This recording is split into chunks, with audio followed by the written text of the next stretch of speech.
May you please introduce yourself and share a bit about your background and family, please?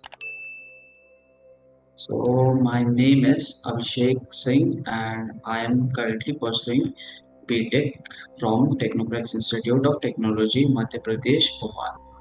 And if you look at my background going back, I am born and brought up in Meghalaya. And talking about my family, my father owns a business and my mother, she's a homemaker. What inspired you to choose B.Tech and why? Which specialization are you pursuing? So firstly, I would like to specify my specialization and then I'll go to what inspired me. First thing is that I'm doing B.Tech in computer science and engineering. And talking about what inspired me, the inspiration, it's not like it came like I'm someone who will be like too eager to know about computers. It's nothing like that. But when I passed my class 12, then I was looking for whether what should I do. So then I was stuck in between whether I should choose BCA or B.Tech. Then suddenly I got reminded that yes, when I was small, I used to say that I'll become engineer. I will Okay. become engineer. So I thought that why not just try this. So, are you enjoying the computer science engineering? I am not enjoying, and at the same time, it's not boring also, but it is like 50-50. Okay. So, what role does English play in your daily life and your studies? English, it's important. It is like a language which is known to like more than 10, 12, or maybe 50 plus countries. It is used in 50 plus countries around the globe. So it is very important to know English. For now, English is not playing that much big role, but in semesters to come, it will be a key means it will be play a very key role in my selection whether I will get selected in certain MNCs or not. The way I speak out, the way my English is, it will be looked upon. So it will, what do I say? It will become more important afterwards than it is now. So this is the practice period where I need to go on improving myself on English. Yes, it is very important, and the fact we have to write exams in English language only. So in that way, also English is very helpful. Okay. So, did you face any difficulties transitioning from school to college, especially in academics and or communications? In academics and communication, I didn't feel any difficulty in trans when I came to college because I studied from Meghalaya board, and there we are used to English. And as you know that Hindi is spoken everywhere here in North part and the Central India, everywhere Hindi is very common. So here the teacher they are explaining things in Hindi which is very familiar to us. So there is no difficulty like in the transition phase from college to school. There is also not much difference because the private colleges now in India, they are more of like they are functioning more like school, not college.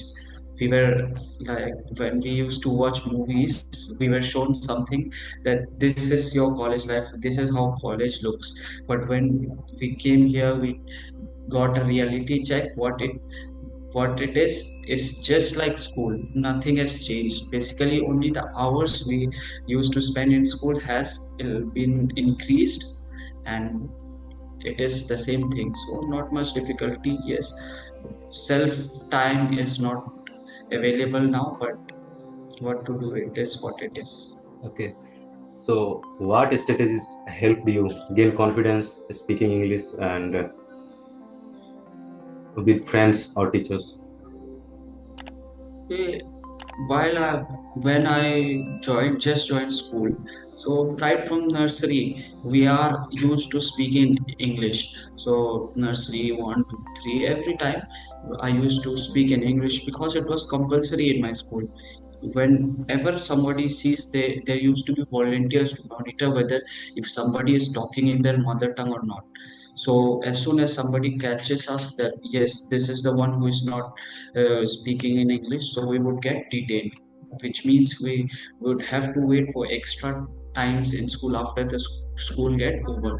So as our main motive would be escaping that thing, and ultimately our English got improved there.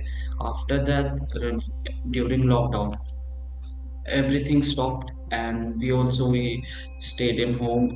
That was the time when our English means not my English practice, like it stopped, it became zero. And since then I have not spoken in English for 3 to 4 years, not because when I came here to college also, then nobody here is that much into speaking in English, so my practice is now very less. So I decided to join peer. One of my friend told me to check an app which is Peer Up. So there I used to go. I spend sometimes 1 hour, sometimes maybe 30 minutes a day, and that is the way I'm now getting back into English and trying to see whatever improvements I can make and get that flow back which I had before. Who has been the most influential person in your life? Most influential person, as in you are speaking about like personally or some celebrity types You like can say that? like any celebrity, scientist, and all, whoever, and even it may be your family member. See, influential, it is like for everyone. In maybe I'm connecting influentiality with what do I say, with role model type. Okay, is it like similar thing? Yes, okay, we can consider it. Yeah. So for everyone, when we are just a small kid, we what do we see? We see our mother, we see our father, we see them and learn from them. Yes. So we, in directly or indirectly, we get influenced from them. So they are the first one who influences us, who teaches us. They are our first teacher. So they are the first influencers, and after that, if you look from the outside world, who influenced me, it is more, I would say, MS Dhoni. He Okay. influenced me And why he for a influenced? simple fact that he tries to keep things simple and not to complicate anything too much. He doesn't take much pressure. And yes, that one thing which influenced me is one thing, is he he's used to say that we must be honest with ourselves.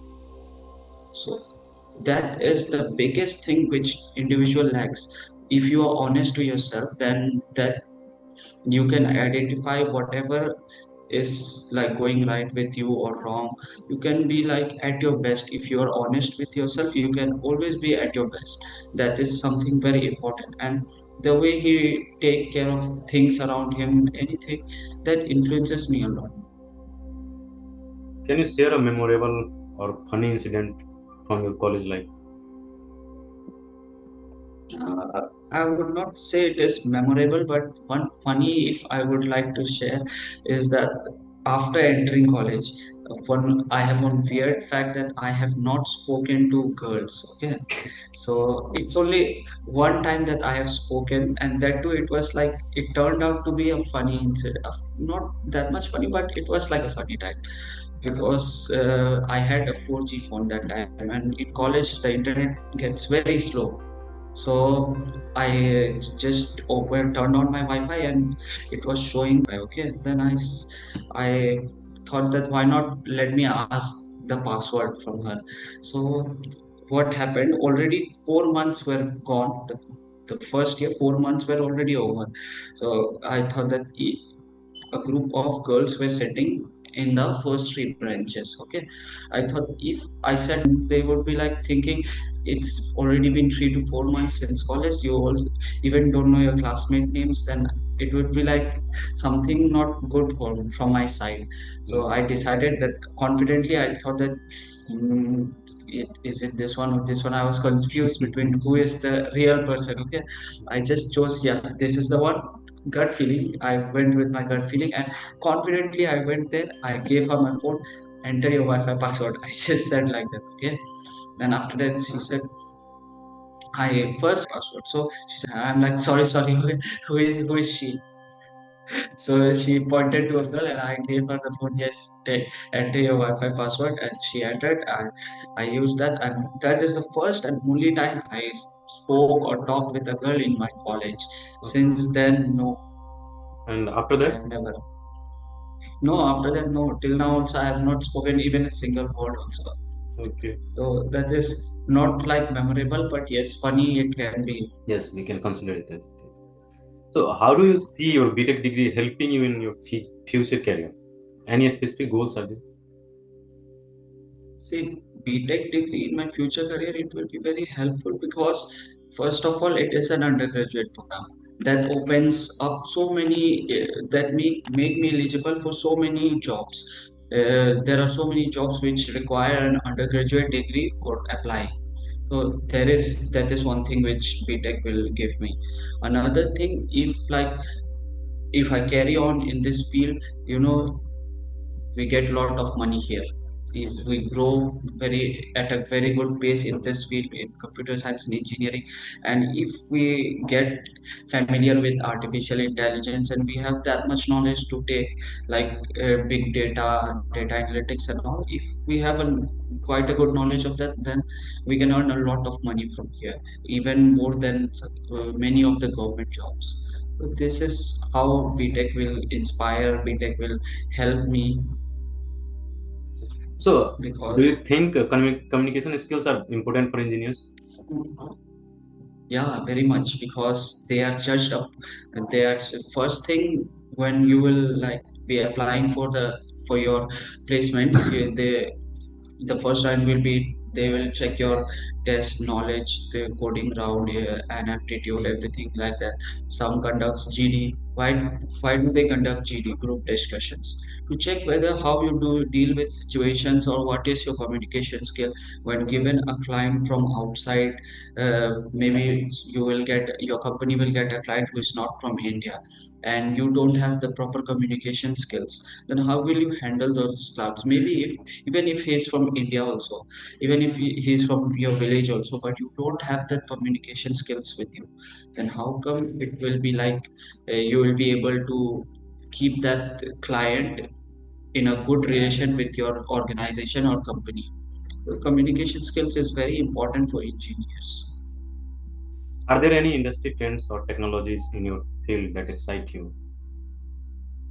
Yeah, for me, I at times I do get excited by big data.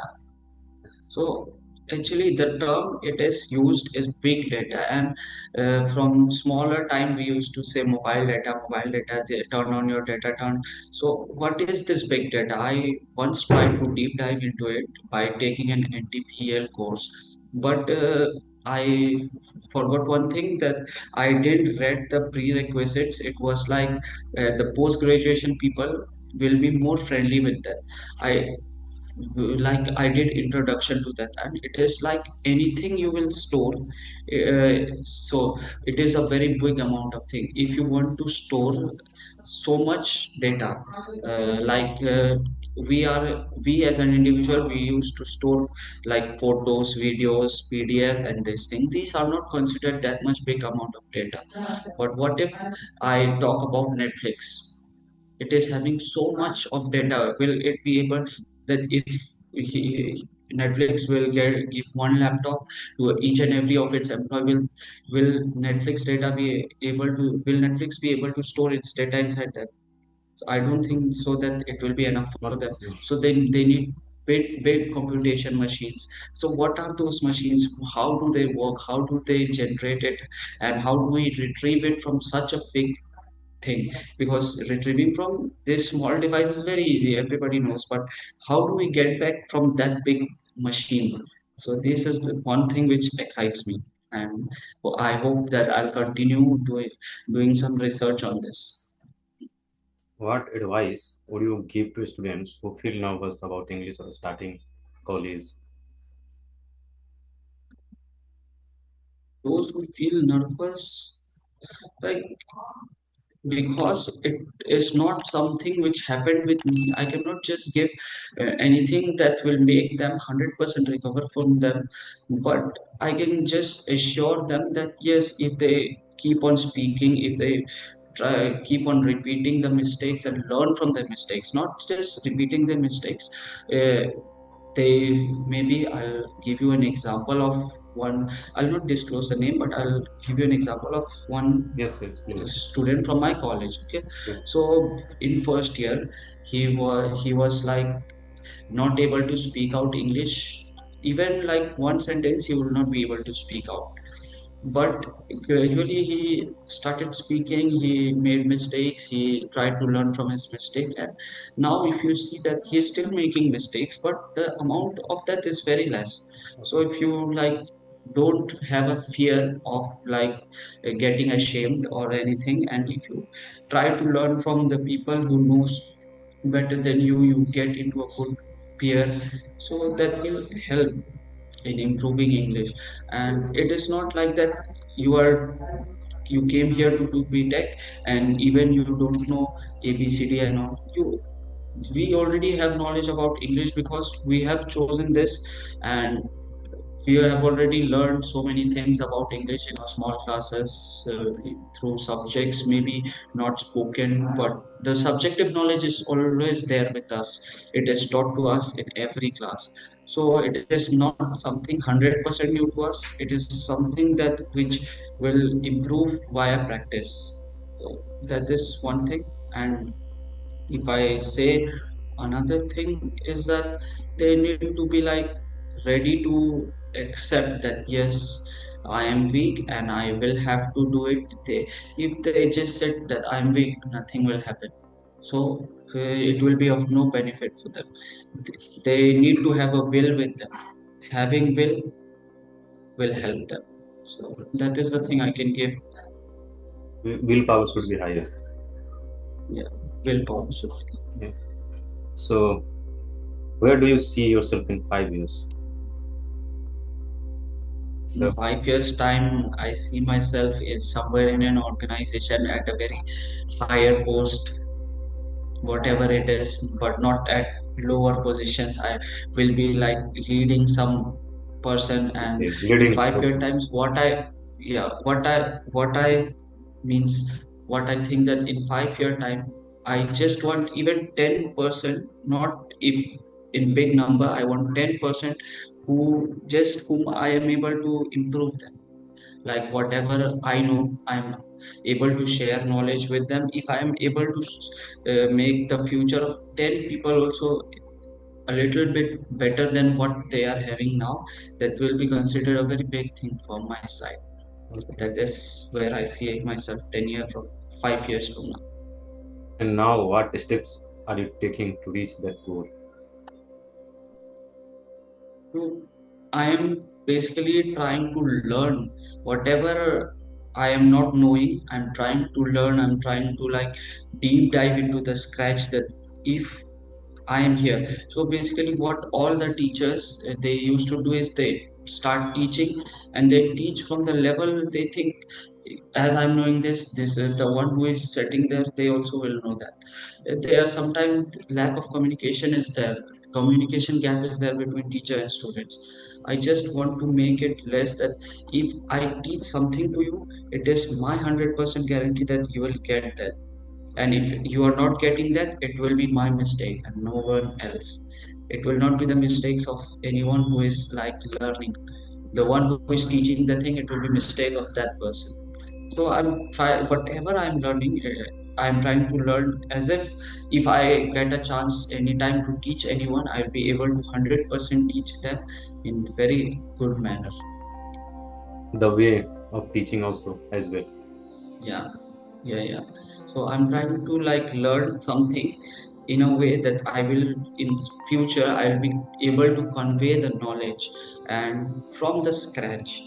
Even if they don't know anything about this, even if they don't know the name of this, they'll be after learning from me, or after I train them, they'll be able to do so much of things in that thing, whatever field it is. So can you It share is not one? the ultimate. Yes, yes, please. It is not the ultimate goal to teach, but if any circumstance will force me that yes, I have to do this, I have to convey something to my juniors, then I will make sure that yes, I know 100% of anything of my field. So can you please share one life lesson you have learned and that you think everyone should learn? So life lessons, there are so many life lessons in everything we do. Right from morning to day, something is being taught to us by the nature. So you just explore yourself, you see whatever, like you try to meet different people, you will learn so many things. If you meet someone, he will teach you something, other people will teach you something. So keep on exploring the world, keep on trying out new things. That will help a lot in development, like both mental, both, it will help in mentality development